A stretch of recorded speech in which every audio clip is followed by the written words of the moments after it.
ब्रह्म राक्षस के बारे में क्या आपने सुना है? ऐसा माना जाता है कि ये ब्राह्मण ही होते हैं, लेकिन जो मरने के बाद राक्षस बन जाते हैं।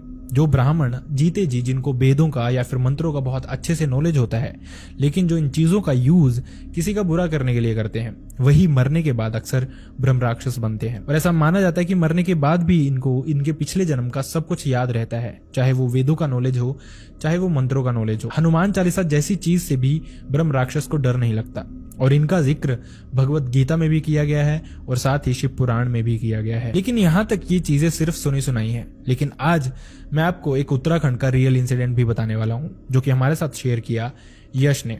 यश की फैमिली अर्ली 2000 में उत्तराखंड के एक घर में शिफ्ट हुई थी, जो कि उन्होंने नई नई प्रॉपर्टी खरीदी थी। लेकिन उनसे पहले वहां पे एक बूढ़ी औरत रहती थी, जिसके थोड़े टाइम पहले ही मौत हुई थी, और जिसके बाद ये घर खाली हो गया था, क्योंकि उसकी जो बाकी फैमिली थी वो दुबई में रहती थी। तो वो इस जगह को बेचना चाहते थे और यश की फैमिली ने इस जगह को खरीद लिया।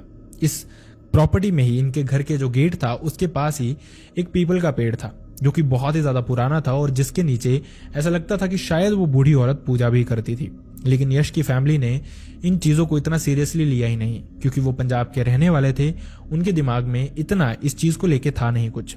लेकिन यश के डैड चाहते थे कि इस पेड़ की एक ब्रांच काट दी जाए, जो कि उनके गेट के ऊपर से होके जाती थी, जिस वजह से जो रास्ता था मेन उनका, उस पे बहुत कचरा पड़ा रहता था, बहुत पत्ते पड़े रहते थे। शुरुआत में तो यश की मॉम यश के डैड से अग्री नहीं थी, लेकिन बहुत इंसिस्ट करने पे यश के डैड के सारी की सारी फैमिली मान जाती है और ये पेड़ की एक ब्रांच काट दी जाती है। लेकिन इसके बाद ही चीजें उनके साथ बहुत भयानक होनी शुरू हो जाती हैं। अचानक से रात को जब यश की मॉम उठते हैं तो वो देखते हैं कि यश के डैड उनके साथ नहीं सो रहे थे। जब वो यश को उठाते हैं और बाहर उनको ढूंढना शुरू करते हैं, तो लगभग 2-2:30 बजे के अराउंड जैसे उनकी नजर सामने गेट के पास पड़ती है, जहां पे टॉर्च की लाइट पड़ती है, तो वो देखते हैं कि उसी पेड़ के नीचे यश के डैड बैठे हुए थे, जो कि बहुत बुरी तरह से घुर्रा रहे थे। उनकी आंखें ऐसे लग रही थी जैसे किसी इंसान की हो ही ना। इसके अलावा जब यश की मॉम ने उनको देख के हनुमान चालीसा पढ़ना शुरू कर दिया, ये सोच के कि शायद वो बेटर फील करेंगे अगर कोई भूत प्रेत इन पे हावी हुआ है। लेकिन उसके बदले में यश के डैड ने सामने से